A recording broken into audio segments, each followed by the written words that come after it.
Simbora, pessoal, vamos juntos aqui. Big Data Bet está na área, trazendo um vídeo bem interessante para quem trabalha com dados. Tenho certeza que vai ser bem útil falar aqui sobre variáveis secundárias, certo? Apenas para alinhar rapidamente aqui a diferença entre variáveis primárias e secundárias. Primárias são aqueles dados disponíveis em qualquer site aí que você entre, SofaScore, SoccerStats, aqueles dados crus, né? Os gols, aqui mostrando para vocês aqui, nós temos alguns dados primários.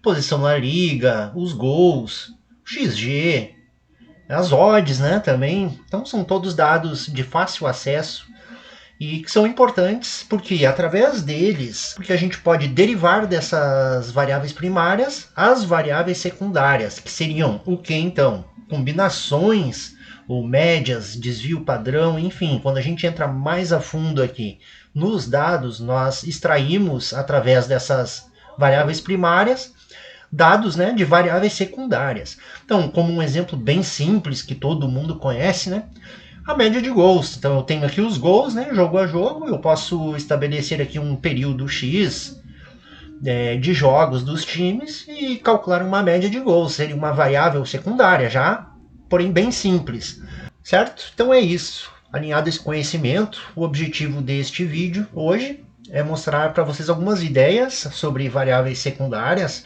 e também para mostrar para vocês aqui a importância de nós se apropriarmos do conhecimento de como funcionam essas variáveis primárias para que possamos aqui então criar variáveis derivadas delas que tragam aí um impacto interessante para o nosso modelo.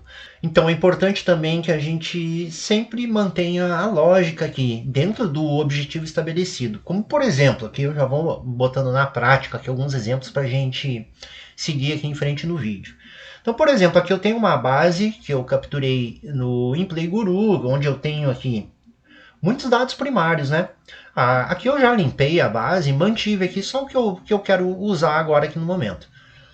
Os gols, XG, as odds, e já criei aqui algumas variáveis secundárias, tá? Eu vou mostrar para vocês aqui a importância de nós conhecermos bem o dado primário, como por exemplo, gols. Então vou aqui na coluna dos gols casa, tá? Home score aqui, eu vou selecionar ela inteira e vou pedir para o Excel aqui uma distribuição. Um histograma simples, né, para entender aqui como que os gols se comportam.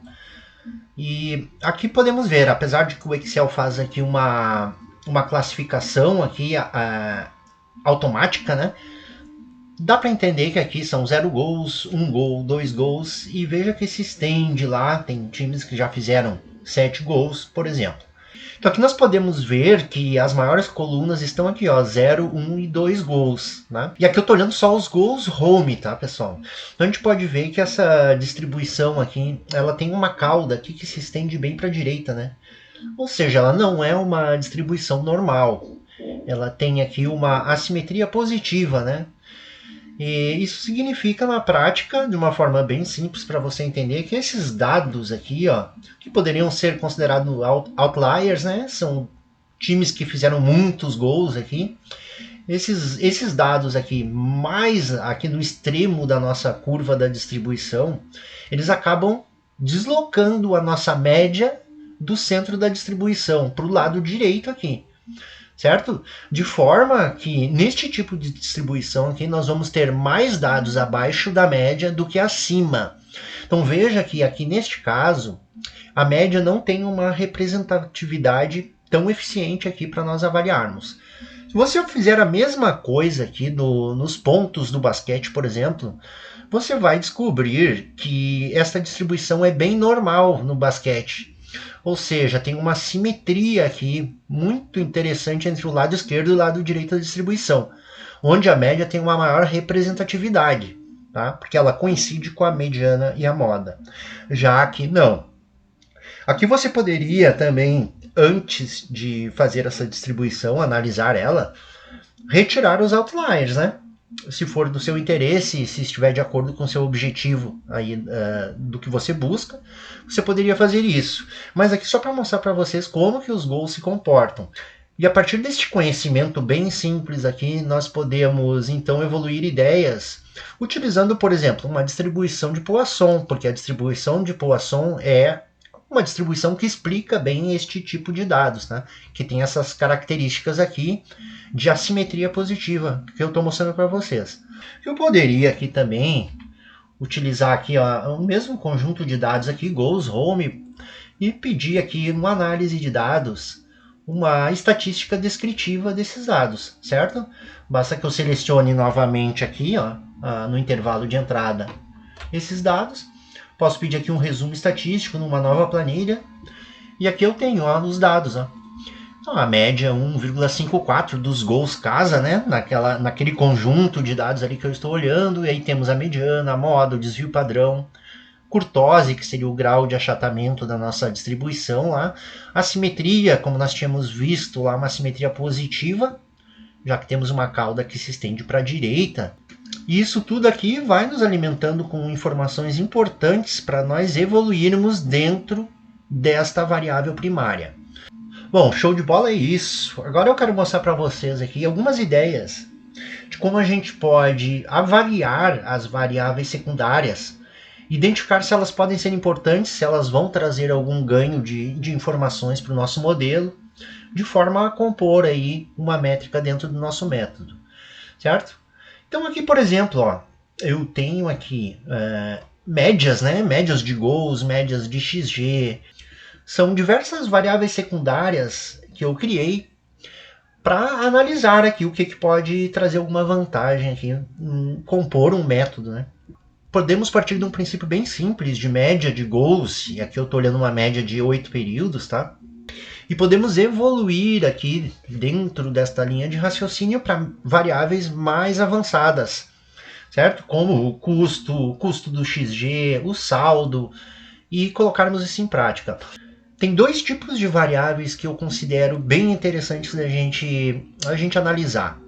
Seriam elas variáveis que comparam expectativa com realidade. Inclusive tem um vídeo aí, sugiro você dar uma olhada, sobre expectativa de pontos, que trata exatamente deste conceito, onde a gente compara as expectativas que o mercado traz para um time em relação a pontos, né? Neste vídeo é este o exemplo que eu mostro, e a realidade. Então a gente faz a comparação, o que o mercado espera que o time faça de pontos e o que o time de fato está fazendo de pontos.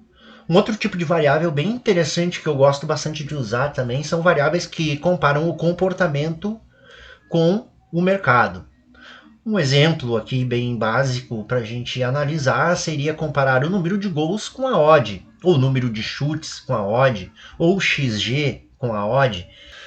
Bom, partindo aqui então de uma lógica simples, onde eu tenho aqui a média de gols que está aqui ó, dos últimos 8 jogos, eu começo a fórmula um pouco mais abaixo aqui, a ponto de primeiro esperar a média estabilizar.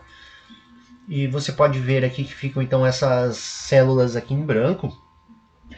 Porém, eu vou fazer mais uma coisinha aqui. Eu vou botar que tenha no mínimo 4 jogos, tá? Para o time da casa. E vou considerar também o time away tem que ter no mínimo 4 jogos para captar a média, tá?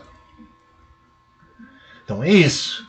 De 4 a 8 jogos. Então estou capturando somente médias de times que já jogaram pelo menos 4 jogos no mando. Certo? É o que eu estou vendo aqui. Já que eu usei aqui o filtro, então eu vou ter que fazer o seguinte agora, pessoal. Eu vou copiar somente esses dados aqui, até lá embaixo. Vou passar aqui para uma nova planilha. Agora sim, beleza? Agora eu vou, já selecionada todo o conjunto de dados, eu vou pedir solicitar uma tabela dinâmica aqui numa nova planilha. E é isso, tá aqui. E eu vou botar aqui o PL em valores, vou botar 2 vezes. Na segunda eu vou colocar aqui para nós uma contagem. Tá? E vamos botar a média de gols dos últimos 4 a 8 jogos, tá? Dos times jogando em casa. Então tá aqui. E vou pedir um agrupamento aqui, vou classificar em classes. Ó. Veja que o mínimo é 0 e o máximo é 4,5. Então eu vou classificar aqui, né, de 0,5 em 0,5. Vou apenas dar uma formatada de cor aqui para a gente dar uma analisada, pessoal. Porque assim, Um primeiro estudo que eu gosto de fazer é separar somente em duas classes. Aqui eu separei mais para adiantar, mas fica simples a gente olhar aqui também, porque eu tenho 3.000 jogos aqui, ó, no meu volume.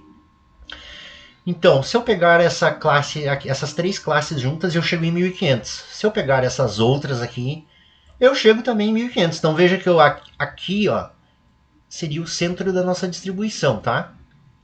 Que eu até vou marcar aqui só para facilitar para a gente, ó. O centro da nossa distribuição. Bem aqui, ó, onde intercala aqui as duas classes, beleza? Então, show!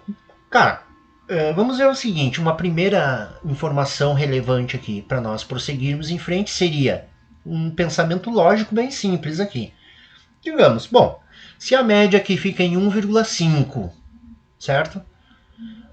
Aqui nós temos mais classes para baixo, por quê? Porque a nossa distribuição não é normal, como nós vimos lá, ela tem uma simetria positiva. Claro que nós vamos ter poucos jogos aqui, ó, no extremo da distribuição, vai diminuindo bastante, que são os times que estão com uma média muito superior, tá? Entre os últimos 4 e 8 jogos no mando. Mas uma primeira avaliação interessante é pensar da seguinte forma: será que os times em que tem a média maior que a média geral do conjunto de dados que eu estou olhando, será que eles trazem uma vantagem em termos de lucro, já que o nosso alvo aqui já colocamos diretamente em lucro? Então, como eu já dividi em duas classes aqui com o mesmo volume, basta que eu selecione aqui, ó, times abaixo da média, eu teria menos 67 unidades de lucro, times acima da média, eu teria menos 75. Então veja que, no geral, o mercado equalizou bem essas diferenças.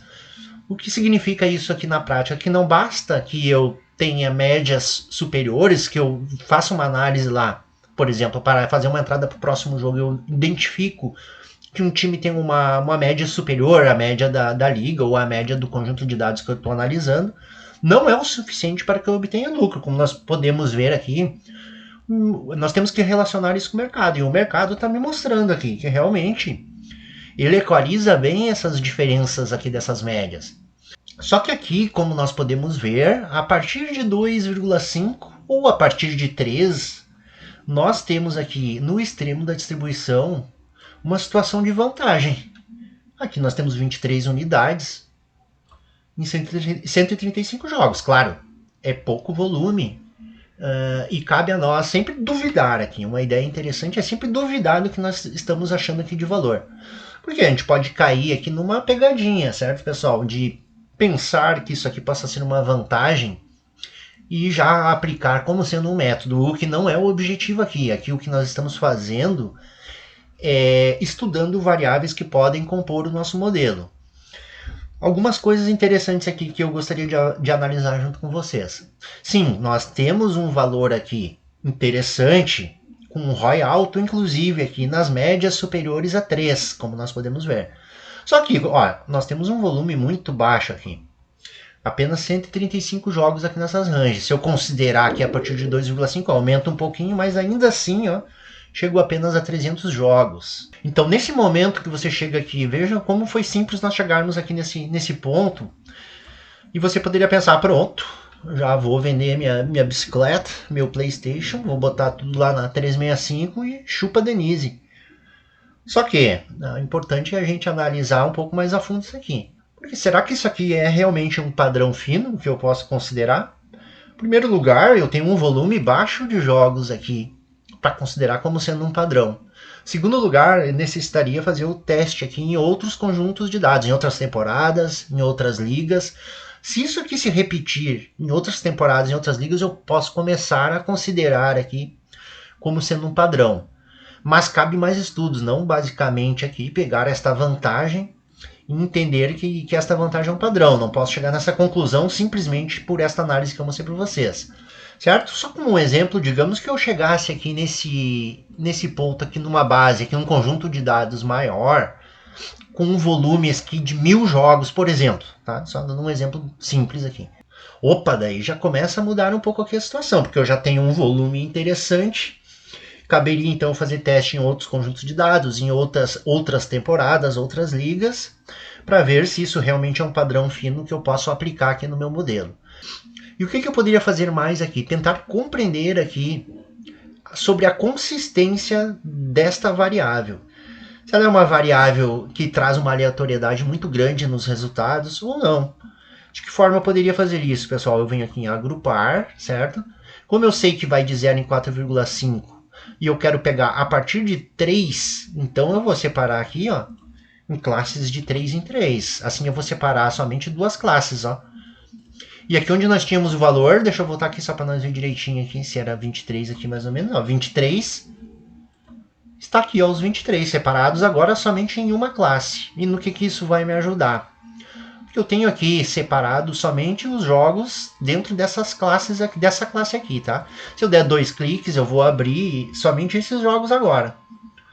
Beleza? E aqui eu tenho o PL, ó, eu vou abrir mais uma coluna aqui e vou criar aqui o nosso PL acumulado desta situação, para tentar compreender no tempo, simulando aqui o que teria acontecido se eu utilizasse só isso aqui nesta base de dados. O que teria acontecido aqui, certo? Então, vou fazer uma soma simples, tá? Colocando aqui os 3 primeiros PLs aqui e vou travar apertando F4 aqui, somente a primeira célula. Beleza? Show de bola, é isso. Vou selecionar toda essa coluna e vou pedir um gráfico aqui, ó. Aí você pode ver aqui, ó, isso é o que teria acontecido aqui se nós entrássemos back casa somente nesses jogos onde a média de gols do time da casa é superior, igual ou superior a 3, considerando os últimos 4 a 8 jogos. Ou seja, a partir da 5ª rodada da liga eu já consigo coletar dados para esta métrica aqui, caso eu queira que ela componha o meu modelo, né? E aqui nós podemos ver a questão da variabilidade dos dados, né? As oscilações das curvas de acumulado, para compreendermos aqui como que se comporta no tempo essa variável. Aqui, porventura, poderia ter um momento de uma super subida, depois um momento de uma super descida, o que não é o caso aqui, né? Aqui ele tem uma consistência até interessante, porém com volume baixo. Mas são testes que a gente vai fazendo a fim de entender aí o comportamento da variável também no tempo, tá? E aqui, pessoal, vou só retornar aqui para a gente evoluir um pouquinho mais aqui as ideias aqui. Tem muita coisa boa que a gente pode fazer dentro desses conceitos aqui de variáveis secundárias, né? Então aqui estou retornando aqui para verificar mais uma situação aqui. O que eu posso fazer aqui, pessoal? Eu posso vir aqui em análise de tabela dinâmica, inserir segmentação de dados e pegar agora a média de gols do away, que está aqui, ó. Aqui no caso, estou pegando jogo a jogo, o que eu posso fazer aqui? Pegar essa média de gols, colocar aqui em linhas, vai criar uma subclasse aqui, certo? Apenas para mim agrupar aqui, da mesma forma que eu agrupei o home, eu vou agrupar o away de 0,5 em 0,5. Agora eu já posso tirar aqui, porque eu tenho essa formatação de classes aqui também. Então tá aqui. Porque o que eu tenho aqui? Quando o home tem uma média boa aí nos últimos 4 ou 8 jogos, eu já encontro uma vantagem aqui, olhando todas as médias de gols do away. Mas digamos que eu queira fazer uma ponderação aqui, porque eu quero ver também se o away está com uma média baixa, tá? E eu botaria aqui, por exemplo, até 1,5, até 1, tá? Então vou pegar só essas primeiras duas classes aqui. E eu tenho aqui uma vantagem ainda, porém, veja que diminuiu bastante o meu lucro. Obviamente também diminuiu também o meu volume de jogos. E aqui eu poderia fazer até uma coisinha diferente aqui, apenas mostrando para vocês algumas ideias, tá? Eu poderia aqui classificar, em vez de soma de PL, em média. Agora eu tenho o ROI. Porque como eu mudei os volumes aqui, né, pessoal? Então agora eu tenho uma melhor comparação relativa aqui entre as situações. Agora eu estou olhando o ROI. Então veja que o meu ROI médio é menos 4,7, tá? Quase menos 5% aqui. Só que aqui, ó, a partir de 2,5, aqui eu já obtenho 5%, aqui eu vou para 11%, aqui eu nem vou considerar que eu só tenho um jogo. Bom, beleza, eu estou estudando essa variável, fazendo a ponderação com o away. E quando o away tem a média alta também? Eu vejo que eu permaneço aqui com o valor aqui nas minhas médias altas do home, ó. E nas médias mais aí no centro da distribuição do away. Veja que eu continuo aqui de certa forma, em todas as classes do Away eu mantenho o valor no home. Ou seja, esta segunda variável aqui que eu estou estudando aqui, né, concatenando com a minha primeira aqui, ela não traz aqui um acréscimo de informação aqui. Eu tenho resultados parecidos aqui em todas as classes do Away, aqui, como vocês viram. Então a conclusão é que a minha média de goals home aqui, neste conjunto de dados, não sofre influência aqui da média de goals away. Eu mantenho o valor aqui em todas as classes do away. Bom, show de bola, é isso. Caberiam aqui também alguns outros testes, mas como um princípio básico aí para a gente identificar se uma variável traz alguma vantagem para o nosso modelo, creio que este conteúdo aí seja bem útil, porque a gente está usando só o Excel aqui, a tabela dinâmica, de uma maneira muito simples, né? A gente consegue já identificar aqui esses acúmulos de valor, e aqui no restante, aqui, o que caberia apenas aquilo que eu falei para vocês, a gente analisar esta métrica aqui, esta variável secundária em outras bases, tá? Outras ligas, outras temporadas, tentar identificar se isso realmente é um padrão fino que possa compor o nosso modelo. E é isso, pessoal. Veja uma variável bem simples. Só estou olhando média de gols aqui. Não estou usando aquelas comparações que eu falei para vocês, né? Expectativa e realidade, comportamento e mercado, que são coisas bem interessantes. Com certeza você vai encontrar coisas bem legais aqui, padrões finos aí que podem ajudar no seu método. Certo? Se você gostou do conteúdo, deixe seu like, seu comentário. Aproveito para convidar você também para entrar no nosso grupo Big Data Bet, lá onde nós discutimos exatamente sobre variáveis, métodos, validações, tudo que pode ser útil aí à sua evolução como trader ou punter. Aguardo vocês lá. Um grande abraço, até a próxima.